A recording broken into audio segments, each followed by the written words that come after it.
30대 초반의 맞벌이 부부 연봉이 각각 7천만원 7천만원이다. 근데 뭐 빚은 한 2억 8천 정도 있고 뭐 집을 사야 되나 어째야 되나 뭐 이런 얘기를 하더라고요. 뭐 결론부터 얘기하면 뭐 연봉이 7천만원 7천만원에 부부 합산해서 1억 4천이면 되게 많은 거죠. 그것도 게다가 30대 초반에 그 정도 받는다라고 하면 되게 많이 받는 겁니다. 뭐 애도 있고 경기도에서 뭐 2억 5천만원 뭐 전세자금 대출 받아서 이제 전세로 있는 것 같더라고요. 뭐 그러면 뭐 당장 뭐 집을 살지 말지 고민할 시기는 아닌 것 같고요. 왜냐? 뭐 전세나 아니면 뭐 빚이 다 빚이잖아요. 형편이 좋지 못해서 전부 다 빚으로 살고 있다라고 했는데, 그러면 지금 당장 해야 되는 건 뭐겠습니까? 당장 빚 갚는 것부터 먼저 해야 되죠. 5천만원 빚 있는 거 먼저 갚고, 그 다음에 전세자금 대출, 그 전세자금도 대출이기 때문에 그거 계속해서 갚아가면서 최대한 비용을 줄여야 되는 거죠. 이제 이자 비용을 줄여야 된다라는 얘기입니다.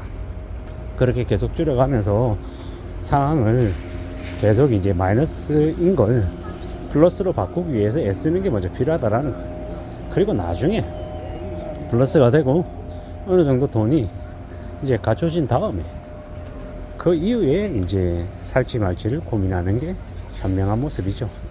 적어도 현재 빚이 뭐 2억 7, 8천 정도 있는데 그 빚이 있는 상태에서 지금 뭐 전세자금 대출을 뭐 저기 주택담보대출로 전환한다, 이런 건 되게 어리석은 것 같습니다.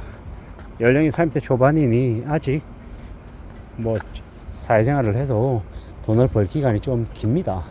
근데 그 길다라고 하는 걸 미리 지금 무리하게 연끌해 가지고 집을 사는 건 그다지 좋은 모습 같진 않다라는 게 제 개인적인 의견이고, 30대 초반이고 연봉이 적지 않기 때문에 최대한 근검절약해서 빚을 갚는 게 영순이다라고 말씀을 드립니다. 전세자금 대출에 대출로 이렇게 전세를 사는 게 아니라 자기 돈으로 전세를 사는 게 제일 맞죠. 그리고 지금 시기에 뭐 주식 투자를 한다, 아니면 뭐 연끌해서 집을 산다, 이런 건 정말 바람직한 모습이 아닌 것 같고, 노동소득, 그러니까 현금 흐름을 이렇게 잘 활용해서 어떻게 하면 좀 빚을 하루 빨리 갚을 수 있을지에 초점을 맞춰서 움직이는 게 제일 좋겠다라는 게 제 생각입니다. 이래저래 30대 초반에 빚도 5천만 원 있고, 또 전세자금 대출도 또 전액 대출로 이렇게 산다라는 건 조금 이제 상황으로 봤을 때는 조금 바람직한 모습은 아니죠. 하지만 이미 현재 상황이 그러하기 때문에 그 상황에 맞춰서 조금 조절할 필요는 있겠다. 차츰차츰 다듬어 나가야겠다라는 게 제 의견입니다. 옛날하고 다르게 요새는 뭔가를 사는 걸 자기가 돈을 모아서 산다 뭐 이런 생각보다 그냥 언제든 곧바로 지르고 본다, 지르고 갚는 건 나중에 하겠다, 뭐 이런 생각을 너무 흔하게 자주 하는 것 같습니다. 그게 좋은 모습이 아니죠. 그렇게 버리면 실제로는 100만원 주고 살 걸 이자까지 다 감당하고 그러면 150만원 200만원에 사는 경우가 되게 많기 때문입니다. 우리가 살면서 뭐 당장에 내는 데는 조금밖에 안 된다고, 부담이 얼마 안 되네 이러면서 덜컥 사면 뭐 할부 같은 거 있지 않습니까? 주택담보대출도 결국 할부나 다를 바 없잖아요. 30년짜리 할부죠. 그런 식으로 이제 무리해서 사게 되면 삶이 되게 이제 우울해지는 겁니다. 앞으로 우리가 살아가면서 겪게 되는 일들은 언제 어떻게 무슨 일이 터질지 모르는 그런 되게 암담한 것들이 많습니다. 그렇기 때문에 좀 더 신중하고 좀 더 냉정하게 상황을 내다보고 움직이는 게 필요하다라는 겁니다. 그래서 정말 신중하게 차분하게 움직이는 게 제일 필요하고요. 누가 뭐라고 해도 험한 상황을, 험한 시대를 지금 살아가고 있는데 좀 냉혹하게 내다봐야 될 것들이 많은 것 같습니다. 저는 저대로, 여러분들은 여러분들대로 지금의 상황이 그다지 녹록지 않을 겁니다. 많이 힘들 거라는 생각을 하는데, 뭐 부자다, 아니면 돈 많이 번다, 뭐 수월하게 뭐 빵빵 터진다, 이런 말에 놀아나면 안 되는 거죠. 여차했다가 잘못했다가는 그 한순간에 뭐 신장 뭐 장기 이제 떼이는 그런 일도 생길 수 있다라고 저는 감히 생각합니다. 함부로 욕심부리면 안 된다라는 거죠. 뭐 저도 이제 20대 중반의 동료, 30대 중반의 동료, 40대 초반의 동료들하고도 이런저런 얘기를 나누는데 뭐 각각 이제 나이가 다르다 보니 처한 환경이 다르다 보니 생각하는 것도 다 다릅니다. 40대 초반이어도 결혼하지 않은 자유로운 영혼은 좀 많이 자유롭죠 진짜. 뭐 자기가 받은 월급으로 뭐 다 써도 되고 뭐 카드값이 밀려 있어도 뭐 다음 달에 받은 걸로 메꾸면 되고 이래저래 뭐 불편함이 없는 거죠. 결혼하지 않았으니 아이가 없으니 뭐 부양에 대한 의무나 부담 이런 것도 없는 거고 그냥 오늘을 살고 이번 달을 살고 다음 달을 그냥 우아하고 즐겁게 유쾌하게 살면 그냥 된다라고 생각하는 거죠.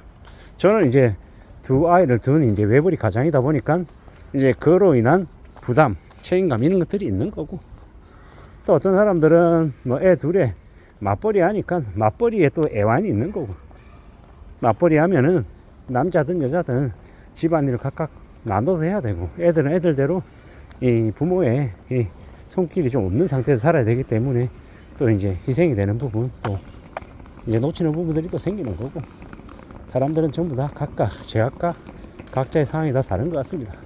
그 상황에 맞춰서 움직여야 되는 거고 힘들고 어려운 처지에 놓이더라도 그 상황을 어떻게 좀 해석하고 움직이냐에 따라서 또 대안이 되기도 하고 또 배우는 게 되기도 하고 하는 것 같습니다. 지금 이 시대를 살아가고 있는 사람들 많은 이들이 좀 막막하기도 하고 겁나기도 하고 두렵기도 하다라는 걸 왜 모르겠습니까? 저는 지금 이제 제가 느끼는 제가 이제 생각하는 그런 이제 답답함 고민 이런 것들도 있거든요. 뭐 누구나 다 마찬가지겠지만 이래저래 감당 못할 빚을 잔뜩 지고 되게 잘 사는 것처럼 이래저래 복잡하게 꼬아놓은 것들을 가지고 뭐 룰루랄라 하면서 사는 건 정말 위험한 일인 것 같습니다. 그보다는 좀 어떻게 내 삶을 좀 되돌아보고 내가 할 수 있는 거 하나하나 이렇게 차근차근 하면서 살아가는 게 좋지 않겠나 이런 생각들을 하게 되는 겁니다. 참 사는 게 안 쉽다라는 생각을 많이 하고 있고요. 뭐 열심히 해야지 뭐 왜 자꾸 정부 욕만 하냐 뭐 이런 얘기들도 많이 하는데 뭐 정부 비판할 수 있는 거 아닙니까? 국민이니까. 그리고 문재인 빨고 윤석열 빠는 게 중요한 게 아니고 지금 현재 이 힘들고 이렇게 살아가는 무수히 많은 우리가 주변에 놓치고 있는 많은 이웃들에게 관심 좀 더 가지는 게 어떨까 뭐 그런 생각들도 좀 들었습니다. 살아가는 삶이란 어떤 식으로 흘러가고 어떻게 될지 좀 잘 좀 궁리하면서 지내봐야 될 것 같습니다. 이상입니다.